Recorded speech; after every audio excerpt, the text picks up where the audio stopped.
በአዲስ አበባ ሀገረ ስብከት የጉልሌ ጽርሐ አርያም ቅዱስ ሩፋኤል ቤተክርስቲያን ባለፈው አንድ ዓመት ውስጥ የሰራቸውን የልማት ስራዎች አጠናቆ የካቲት 1 ቀን 2018 ዓ.ም በብፁዕ አቡነ ሕርያቆስ የአዲስ አበባና የሃዲያ ስልጤ አህጉረ ስብከት ሊቀ ጳጳስ አስመረቀ። የጽርሐ አርያም ቅዱስ ሩፋኤል ቤተክርስቲያን የሊቃውንት መፍለቂያ ሰፋፊ የወንጌል አገልግሎት የሚካሄድበት ታሪካዊ ቦታ ሲሆን በመዲናችን በአዲስ አበባ ካሉት ገዳማትና አድባራት በመንፈሳዊ አገልግሎት በግንባር ቀደምትነት የሚጠቀስ ሲሆን ደብሩ የልማት ስራዎችን በአጭር ጊዜ ውስጥ ሰርቶ ማስመረቁ ይታወቃል።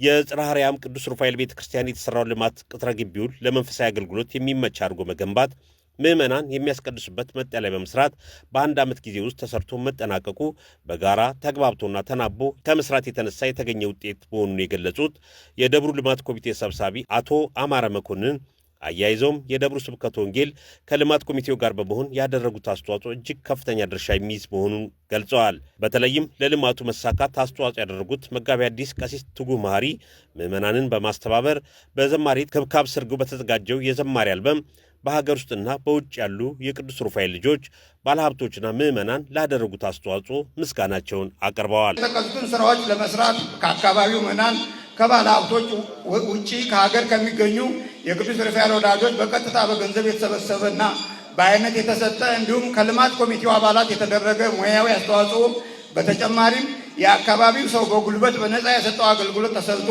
ከ55 ሚሊዮን ብር በላይ ወጪ ተደርጓል። ከዋናው መግቢያ በር ውጪ የሚገኘው 500 ካሬ የሚሆን የአስፋልት ስራ በመንግስት ድጋፍ የተሰራ ሲሆን ግምታዊ ወጪውን 1,200,000 ብር ይገመታል።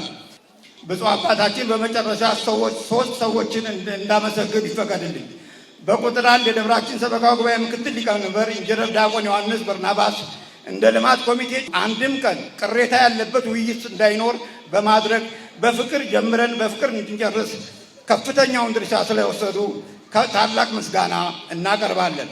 የእኛ ስራ በስኬት እንዲጠናቀቅ ጉልህ አስተዋጽኦ ካደረጉልን ውስጥ የደብራችንን ስብከተ ወንጌል ኃላፊ መጋቤ አዲስ ትጉህ መሐሪን አለማመስገን ንፉግነት ነው። በዛች ጊዜ በጀመርነው ወቅት ባዶ እጃችንን በሆንበት ሰዓት የማትረሳ ወቅት ነበረችና በሳቸው ጥረት እንደ ምክንያት የሆነችን ዘማሪ ክብካብ ስርግው የፍላሽ ሽያጯንና በአገር ውስጥ በእኛው ደብር በማድረጓ ሙሉ ገቢውን ለልማት ኮሚቴው በመስጠቷ ያን መነሻ በማድረግ በመላው ዓለም የሚገኙትን የደብሩን ተወላጆች በማነጋገር ማህበር እንዲመሰረቱ በማድረግ ብዙም ውይይትና ትምህርት በመስጠት ለዛሬ ብቻ ሳይሆን ለወደፊትም የደብሩ የጀርባ አጥንት እንዲሆኑና አስተማማኝ አጋር በማድረግ የማይተካ ሚና በመጫወታቸው አስተማማኝ የገቢ ምንጭ የሆኑን አባት ስለሆኑ ኮሚቴው ከፍተኛ ምስጋና ያቀርባል። ብፁዕ አቡነ ሕርያቆስ የአዲስ አበባና ሃዲያ ስልጤ አህጉረ ስብከት ሊቀ ጳጳስ የተሰራውን የልማት ስራ ተዘዋውረው ጎብኝተው ባርከው መርቀዋል።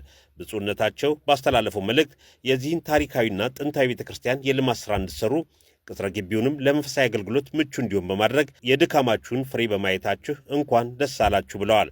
ብፁዕነታቸው የአዲስ አበባ ሀገረ ስብከትም ባለው አገልግሎት ከደብሩ ጋር በመሆን ወደፊት በሚሰሩ ስራዎች ድጋፍ ያደርጋል ሲሉ አባታዊ መልእክታቸውን አስተላልፈዋል።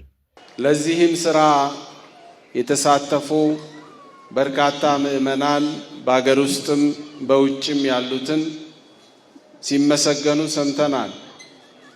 የስራው ኃላፊ የሆኑት መጋቤ ብሉይ ወይንም መልአከ አርያም ፈቃደ ሥላሴ ከልጆቻቸው ጋር በመሆን እንዲህ አይነት ያማረ የተዋበ ስራ በመስራታቸው እናመሰግናቸዋለን።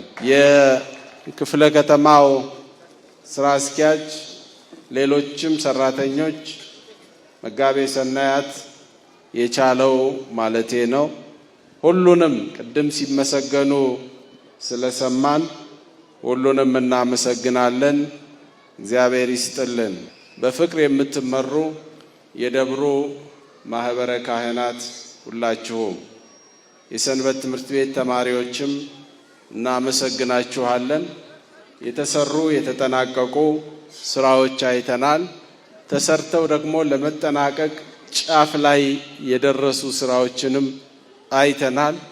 በተጨማሪ ደግሞ መሰረታቸው የተቆፈረ የሰንበት ትምህርት ቤት የነገው ትውልድ የነገው ሀገር ተረካቢ ህፃናት የሚማሩበት ትልቅ መካነ ትምህርት የሰንበት ትምህርት ቤት የመማሪያ አዳራሽና ልዩ ልዩ ቢሮዎች ተጀምረው አይተናልና ሁላችሁም ምእመናን በመረባረብ ለዚህ አገልግሎት አስተዋጽኦ እንድታደርጉ እያሳሰብን የአዲስ አበባ ሀገረ ስብከትም ባለው አገልግሎት ከደብሩ ጋር በመሆን ማንኛውንም ስራ እንደሚደግፍ በአክብሮት ለመግለጽ እወዳለሁ። በመርሃ ግብሩ ላይ አስተዋጽኦ ላደረጉ አካላት በብፁዕ አቡነ ሕርያቆስ ስጦታና ሽልማት ተበርክቶላቸዋል።